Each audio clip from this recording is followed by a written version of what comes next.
All right, Jetta. We made it. Dude, how long have we been trying to do this? Probably like, Didn't you buy this like back in like October? yeah. So it's been a minute. I've always had this idea of starting this podcast, but it's never really came into fruition until just now. I mean, So. dude, life gets in the way of like so much stuff, to be honest. Yeah. Like constantly work, like school stuff, Yeah. and all that type. But like, I'm just glad we're finally here. The Full Perspective pod, dude. Like, Yeah. Finally. The full perspective. Yeah, for those listening, welcome to the full perspective. As Dretta mentioned, I'm Eddie, and this is Dretta here, and we're going to be rambling on to you guys. So, Yeah, nonstop rambling. So yeah, we'll go from there. buckle up, you know what I'm saying? Yeah.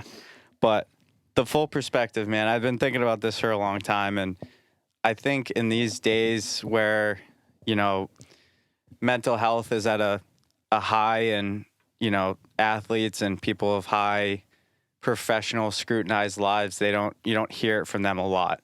So I wanted to create a space where we can get some people in here, some high level athletes, some professional athletes, Division I all the way down to even high school, and some people in between that work, certain jobs and are in high pressure situations come in here and give their full perspective and hear it from them firsthand versus like the classic interview or the newspaper article or, the Instagram page. Because I think a lot of people think that they can judge people off of that versus them coming in here and sitting down and talking about it. So, yeah, I mean, the way I look at it, I described it earlier a little bit, is like people are, I think really deep down, people are so alike. It's just like the outer shell that everyone looks at 90% of the time. And when you really sit down and have a conversation with someone and you see what they went through, you see what their day-to-day is, like there's so many similarities between like anyone. Like I can make like 20 between me and you right now and we live totally different lives type thing. But at the same time, not that different, you know? And we're all human, like, and that's like the big thing that I want people to get out of this. And I know it wasn't the greatest intro and, we just started this thing. So if you're listening, I appreciate it. But, we're going to move to that element where it's, intro music or a song or whatever the case may be. And we're starting straight from scratch right now. Yeah, it's a little camera shy though. So take it easy on him. You know what I'm saying? But, nah, man, like I just want to get people in here to speak like what they went through and like how they got to the top, like their journey, their ups and downs. Because like I said earlier, like every mountain, every journey that everybody climbs, it's not always sunshines and rainbows. You know what I'm saying? I agree. I don't want this to be like a doom and gloom type deal, but I want people to hear the real, the real shit that went down. Yeah, like we're not having people come in here and peppering them with like, oh, like how did your team win this and how did you do that, blah, blah, blah. It's like, nah, man, like you played 5 years of college baseball. Like it's an absolute mental grind and you need to be mentally tough. And there were times when you felt like quitting and we'll get into that, like our own stories. But, there was times where you like thought that you couldn't do it or like times that you're like, yo, this practice sucks. Like, it's not you show up to the field every day and you're like, yes, I'm an athlete and we're going to do it today. And when I go home, I get to see my girlfriend and eat dinner and do it all again tomorrow. It's like, no, it's not like that. Like, if you're like that, like, that episode of SpongeBob when he's like like PC principal type. You know what I'm talking about? When he's just like, hi, how you doing? Yeah, he's like those people don't exist. And if you do, you need to be locked up because like, that is not how you should be acting. Like you should have feelings. You should be on a roller coaster nonstop. Yeah. And that's what we're just trying to provide here. 100%. And, I keep alluding to the fact that we're going to have some cool people on here, but like my biggest accolade in life is like, I go by my friends, right? They say like, you're judged by the people that you hang out with. I hang out with some pretty extraordinary people. Like, and I'm not tooting my own horn. I'm not tooting their horns, but like, I'm friends with people that play in the big leagues. I'm friends with people that played on top 25 football teams, guys who have been in the military and military action, like that type of stuff where they're going to come in and you might not have the perspective that they may share with you in here. And like Exactly. you might expect them to like, you know, go about their day-to-day business like a professional or whatever the case may be, but in reality, like, you know, there's a crazy amount of things that they could say because like I said, we're all human. So this type of thing that I want to create here is just as mentally healthy for those listening as it is for me and you, because like I want to learn more about my friends. And to my friends, this is for you guys. Like I want, you know, no filter when you guys come in here and let's just vibe out, man. Yeah, no, I think that's a great opening. It's kind of a good segue to even talk about your own Yeah.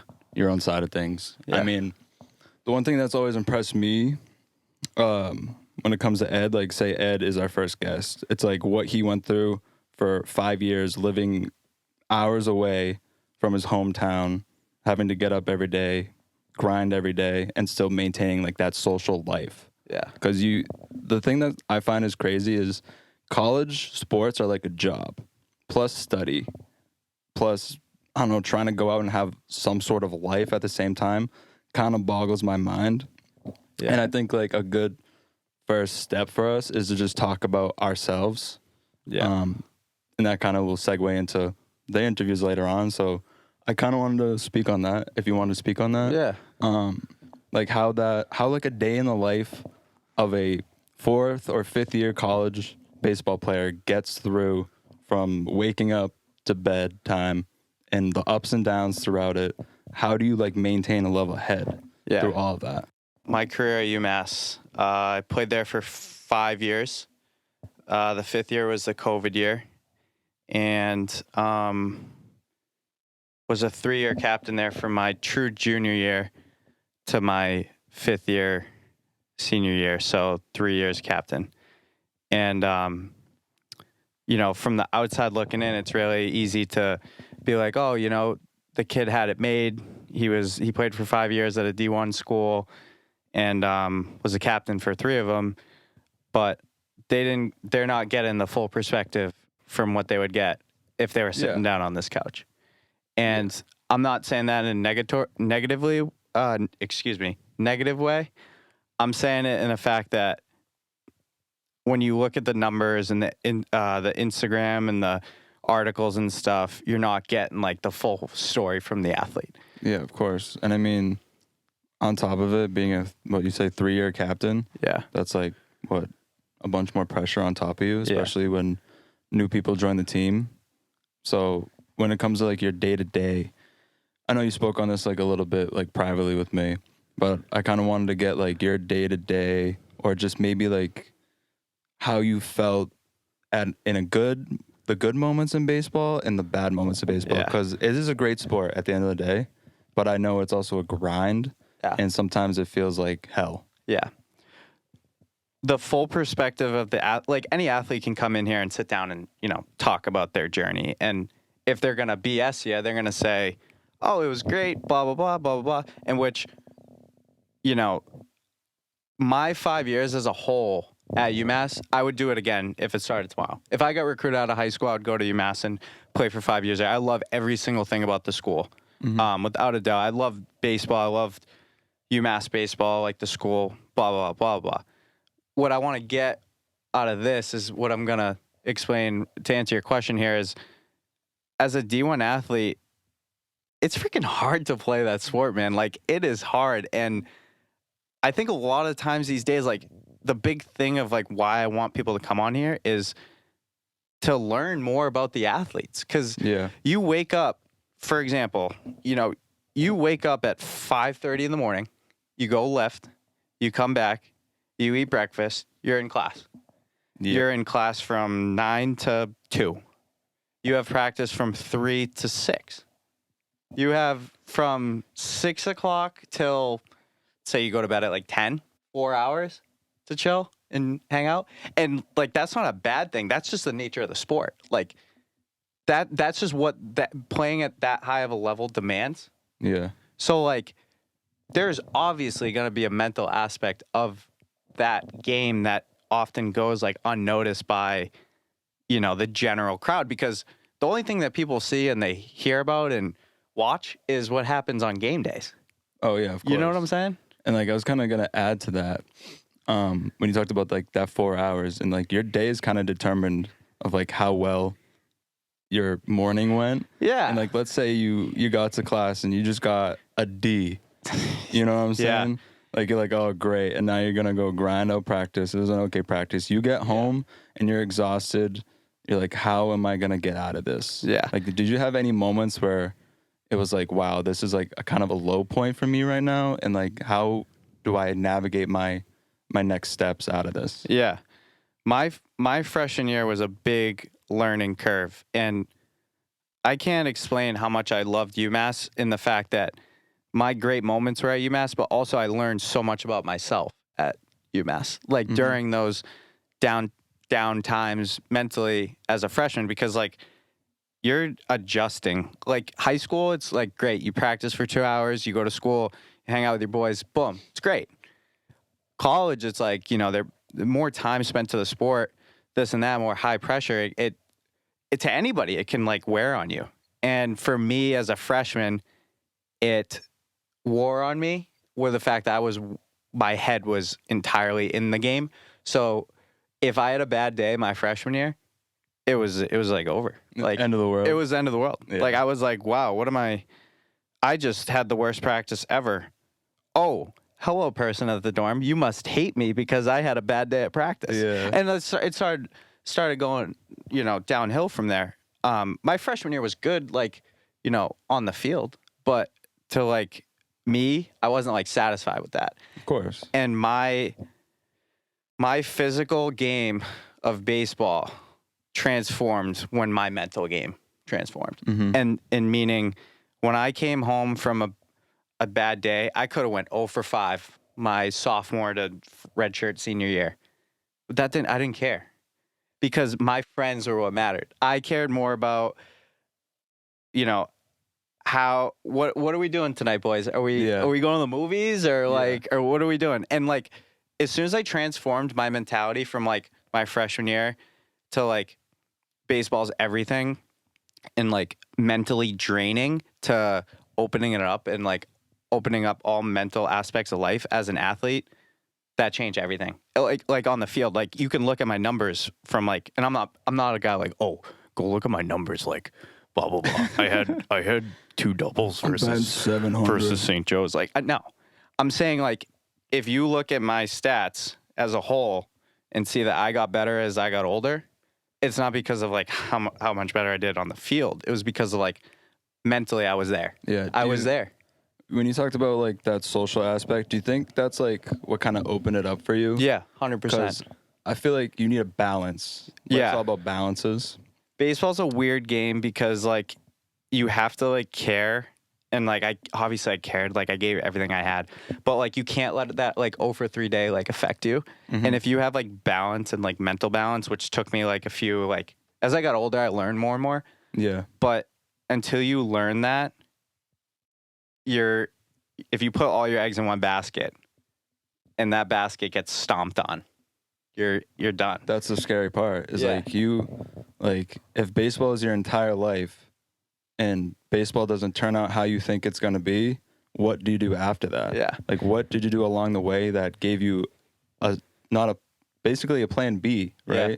Or like what is your future entail after baseball? Yeah. You know what I'm saying? And that's like one of the tricky things with college sports is because a lot of people go to college to get degrees. You know, I'm going to, grind away, get a job, blah, blah, blah.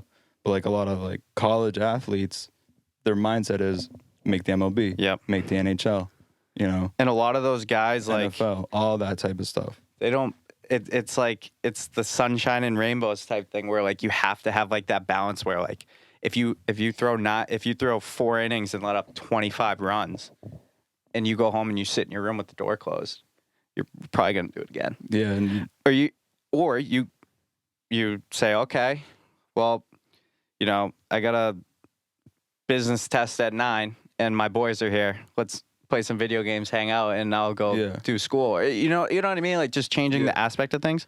But I don't want to talk about me the whole time. To wrap up my career and like, when the more and more we get into this podcast, like our stories are going to unveil more and more to like people. I do, before we move on from that, I do have like 2 really quick questions. Yeah.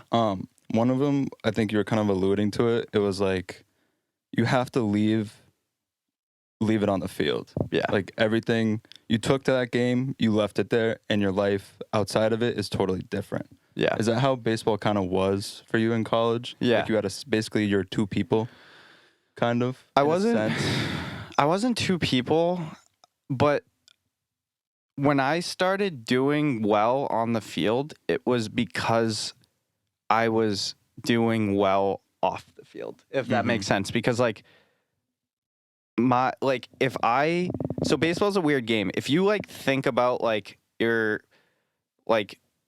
you think about it too much, that's like kind of how you like go down the hill. Like you kind of almost have to like so for me, for instance, and it's hard to explain, but for me, like I would put all my preparation in practice. Like every rep I took was like practice. So like that way, when I went to the game, I could think about you shooting hockey pucks in the front yard while I'm taking a ground ball on the field and just make the play.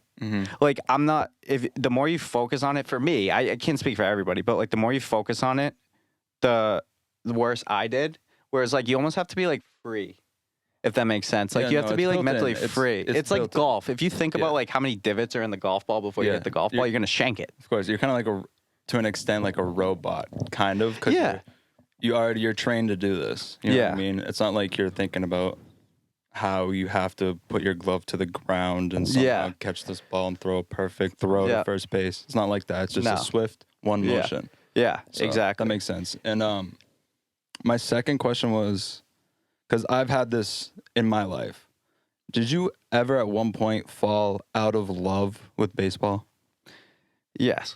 And it's a deep question, and it can get kind of sad, but I think it's a really good question to ask, because I feel like a lot of people end up falling out of love with it, and they're just attached to the memories, and they will watch like they'll watch the World Series, they'll get excited because of something they once did. Yeah. You know what I mean? Yeah. Was there a point where you fell out of touch with it? Not out of touch, but out of love with it? Yeah. So let me just start by saying this. Like, I don't want people to get like the negative like connotation. Like, I love the game of baseball. Like, I still love it. Like, I'm not playing anymore, but like I watch baseball. Like, that's how I'm such a loser. I am a loser. I like will sit down and like watch like the Mariners versus the Reds game. Bro, what's wrong with you? Yeah.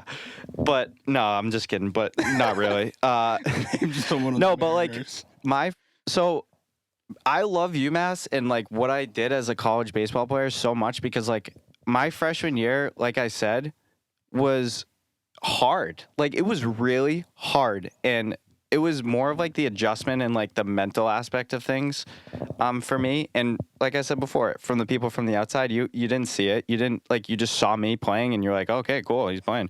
But like I fell out of love with it when I started struggling, and like it went down like hard, and mentally, like on the field I was fine, but it was just that time period in like life where I was like an 18-year-old kid, and like I didn't know what I was doing, and like I was struggling on the field and mentally, and everything just wasn't like there. And like I literally like remember calling my mom and being like, Mom, I don't know if I can keep playing. I guess low point at UMass, like that's where me personally, like I felt my worst. And if I quit, that would have been the worst decision I ever made. What did she say to you, if I can ask that? Yeah, she was like encouraging, and like she was like, just make it to the end of the year and then we'll see how it goes. Like my mom, I could sell gumballs at a bank and my mom would still love me. So like she doesn't care. It's a good support system. Yeah. But I remember those are some hard days, and I like learned from it, because at the end of the day, like when I got older, I realized like that all that I like all the like mental struggles that I had my freshman year like shaped me to be where I was at like by the time I was like a junior, senior. And like if I quit, that was like the worst decision I would have ever made in my life, because UMass baseball is like everything to me, still is. Like I'm a hardcore UMass baseball fan. Like I love those homies. But yeah, and like I'm sure like people listening like didn't even know that about me. And you know, we'll dive into it the more and more we go through here. But yeah. Like it was hard, and the more I got older, the better I got mentally and physically, and from there it was a wrap. Played 5 years, and it was the best 5 years of my life, honestly. Like, it really was. At the end of the day, like I said, if I was a recruit now in high school, I would commit to UMass and play there again, and I love all those homies and the coaches and staff, but yeah, it was tough. And that's what college sports will bring, and this is the type of story that I want people to come in here and say. Yeah, no, you know what I exactly. mean? But I totally agree. yeah, enough about me. Dretta, Well, I like talking about you. Dretta over here, Yes. my partner. Dretta has a crazy story, man. Like, for my perspective, like, one of the best hockey players that I could remember, like, growing up, like, coming over to Dretta's house, it was always like hockey, and like you just knew what you were getting into when you came over here. And I won't speak on your whole story, but played some hockey and then switched over to the mic and was an artist. But why don't you go ahead and tell your little story? I mean, dude, I don't even know where to start. Like, that's the weird thing about this, is because it's such from an early age that I was just introduced to, like, so many sports, like golf, hockey, baseball. We played some baseball together. Like, I love playing baseball with you. You know what I mean? Yeah. We did pretty good too. Dretta was good at baseball, man. He could hit. I'm not even kidding. I've seen some baseball in my life, and Dretta can hit. That. Thank you. Give me my flowers. Anyway, no, but hockey, like you say, you talk about that love. Like, dude, I have a bog across from my house, and a cranberry bog for those who don't know. Yeah, out of towners. Yeah. And this when I moved here, I was like maybe 6. It was before first grade.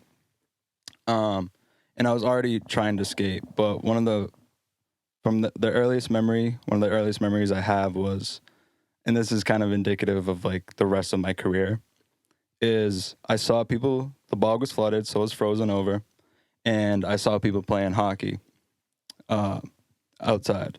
So I walked out there. I already had skates. Obviously, my dad, he was drafted to the NHL. We already knew what was going to happen. Like, Flyers, right? Yeah. I was going to play hockey. That's it. You know what I mean? Mm-hmm. So I'm out there, and I'm trying to skate. And you talk about mom. You talk about support system. My mom's out there, and I keep falling. This is the first time I really tried to skate, and just on my ass. Like, crying, throwing a fit like a little toddler. And my mom goes, "Get up." And I'm like crying, I'm screaming. I'm like, "I go on a skate. I want to go play with those guys." Like, what? And she goes, "Get up or don't come inside." My mom walks inside, and I'm out there alone trying to get up. I finally got up, and she comes back out. She's like, "All right, enough. We're going to go get lessons now." So from then on, it was just lessons, learning the game, all the way up from. And your mom's a nice woman. Oh, my mom, like, my never mom says is very anything. Respectful, Very doesn't quiet. swear, Yeah. very loving, quiet, smart, says the right things all the time. But she knew what she was getting into. Yeah. And that's like one of the moments that really helped me when you look back at it, is like that drive, that passion, you don't quit. So that's like the start of my hockey career. I mean, I played on a bunch of teams. I played with many very good players. I mean, a couple weeks ago, like 4 weeks ago, we watched UMass play in the Hockey East. Yeah. Quarter semifinals. Semifinals, yeah. One of my teammates from the Breakers was on there, Chambers. Yeah, you're like, oh, yeah. I was like, yo, I didn't even know he played for UMass Lowell, who they were facing. I was like, Chambers, that kind of looks like how he used to skate. And I looked it up. I was like, dude, that's Chambers. Good for him. Like, Yeah, I like Chambers. Like, he was really cool to play with. A great kid. So yeah, like, from the beginning, man, it's always been just hard work. Keep your head down, and that's kind of how hockey players are. Like, you see on the ice stuff, you see like the dirtiness, you see the chippiness, you see people talk reckless to people. Off the ice, it's straight-faced, the good ones. I'm talking about the people who make it high in hockey. They're straight-faced, straightforward. They don't do nothing bad on and off the ice.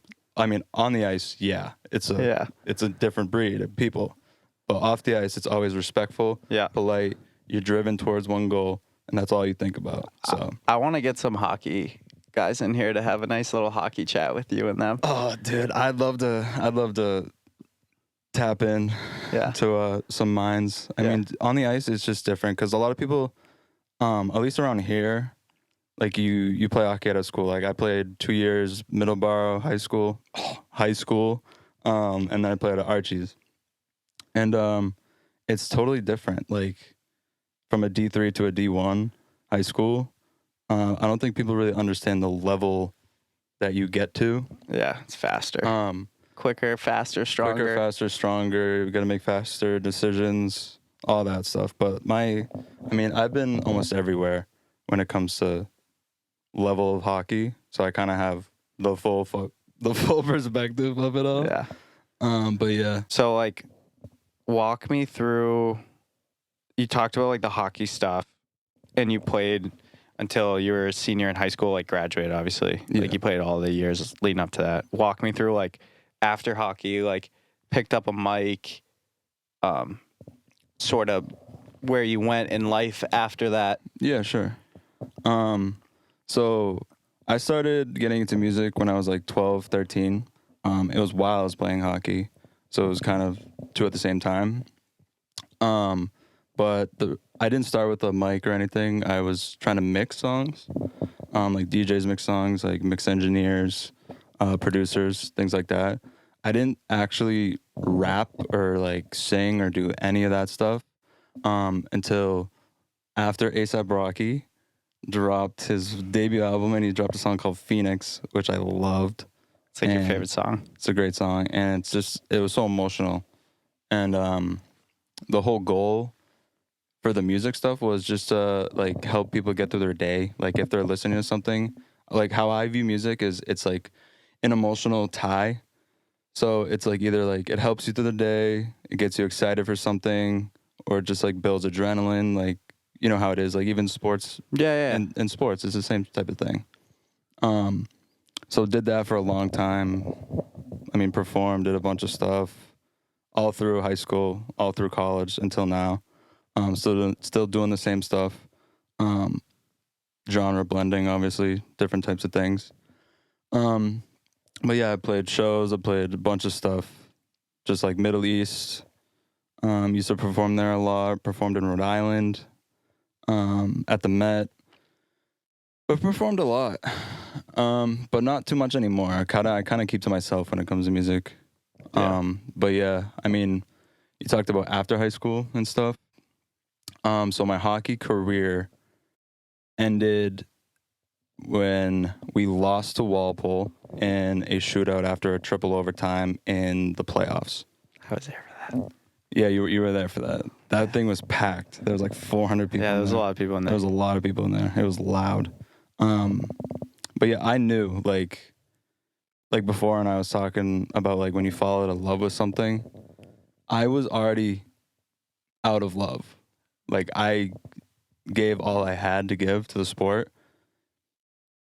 Maybe like 5-6 games before that, like I knew it was coming to an end. Yeah. And I was okay with that. Like I already said my goodbye to the sport. Yeah. And it's a sport I hold extremely close to my heart. Well, you were already going to Suffolk before that, right? Did you know that you were going there? Yeah, and they asked me to play, and I said nope. There you go.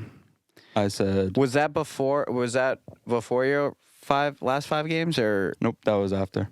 oh, so you had made your decision? Yep. And you were cool with it. I already made my decision. Yeah. It's because I didn't want that again.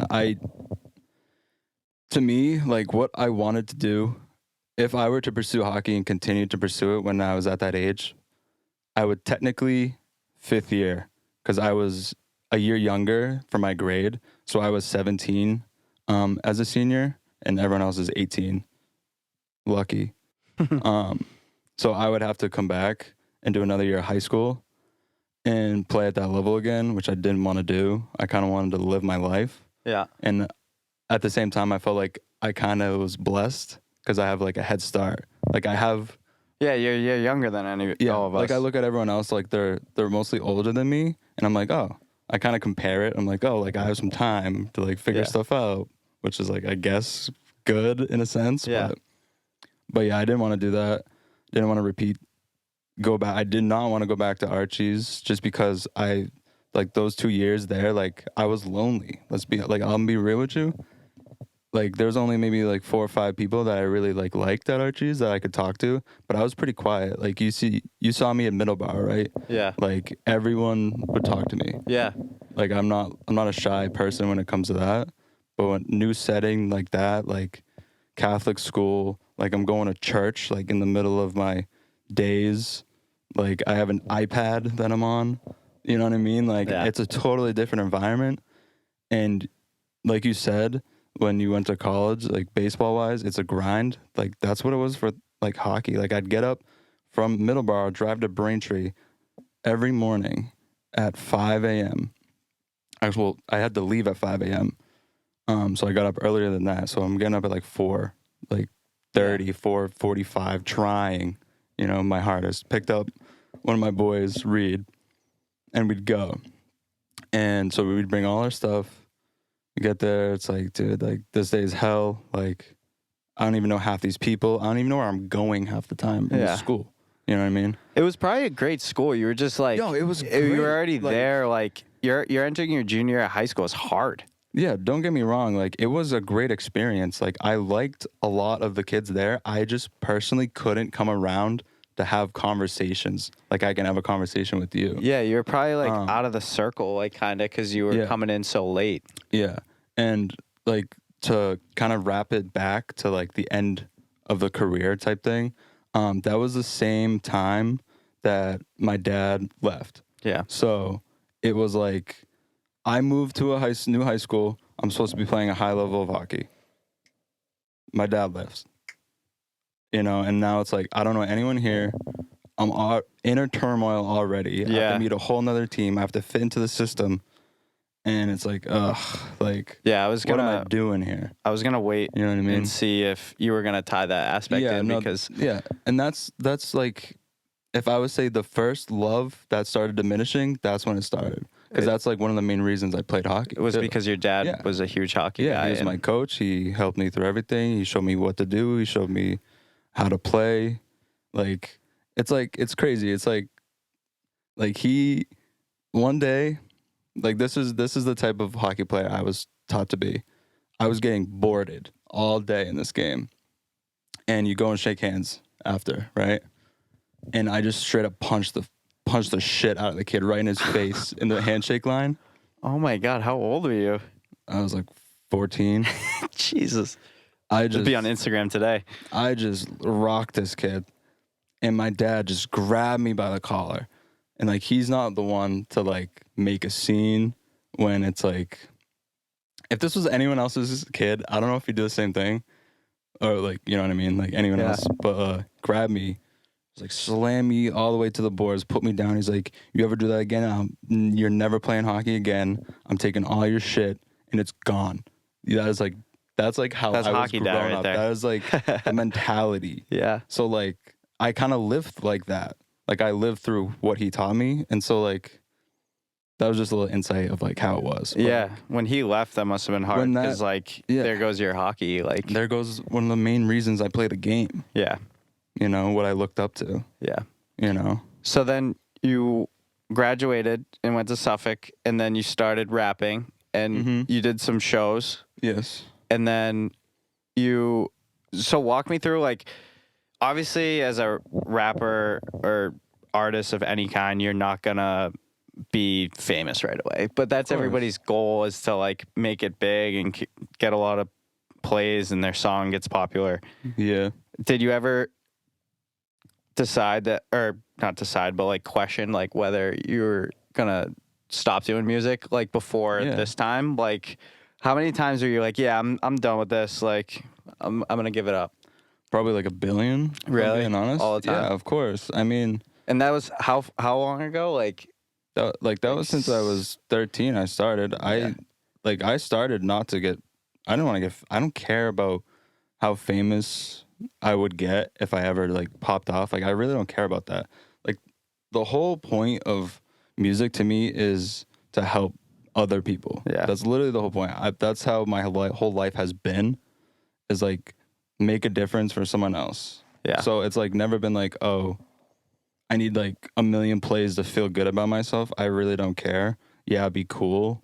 I mean, the most I've gotten is like 50,000 or something like that. I'd like, cool. Yeah. I'm cool with that. I hope those 50,000 enjoyed, you know, what they listened to and it helped them in some way.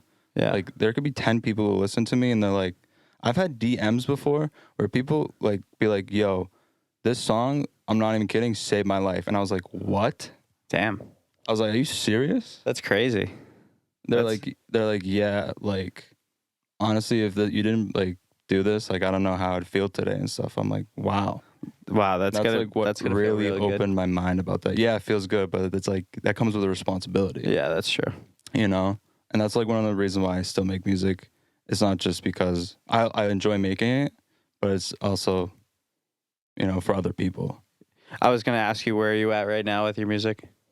I switched genres. Yeah, well, Completely away from rap like 2 years ago. I just didn't tell anybody.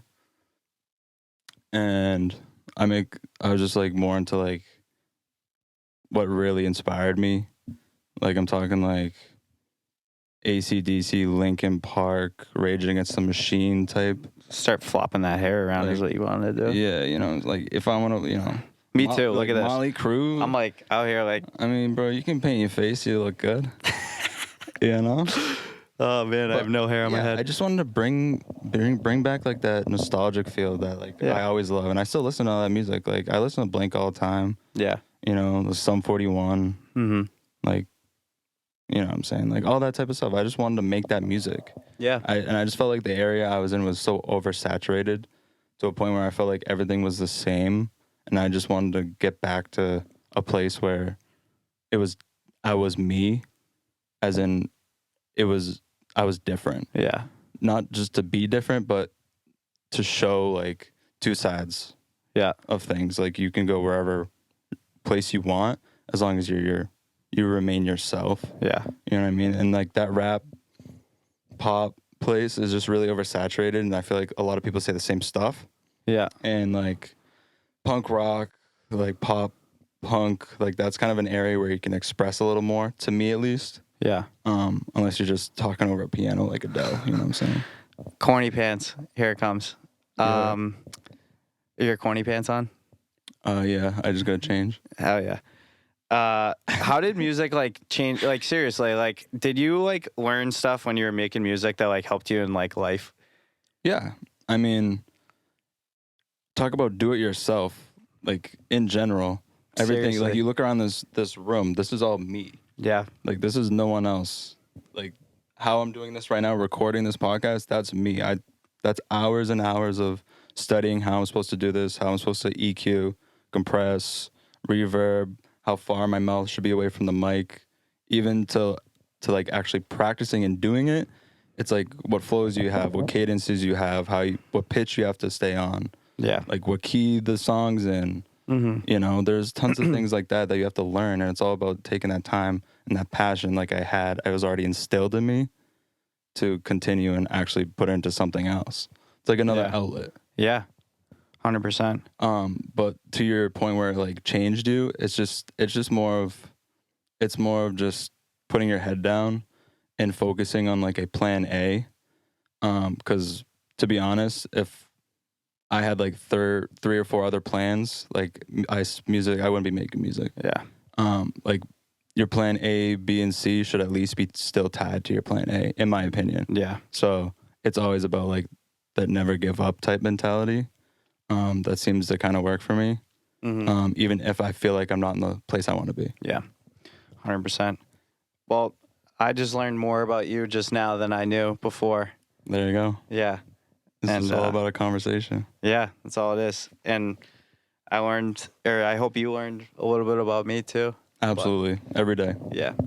But yeah, bro, I'm excited. Like I really want to have people in here to have these type of conversations and to get it from a different perspective than an ex-hockey player who's an artist and a retired baseball player. You know, we can have some other people in here and do it the right way. But no, I agree. I think it's gonna be a really good time, and really just go in depth with some people who just look like look like us. Yeah. Or like who've been through the same type of thing. Yeah. You know, I think it's really good to listen to them and see what they have to say. Yeah.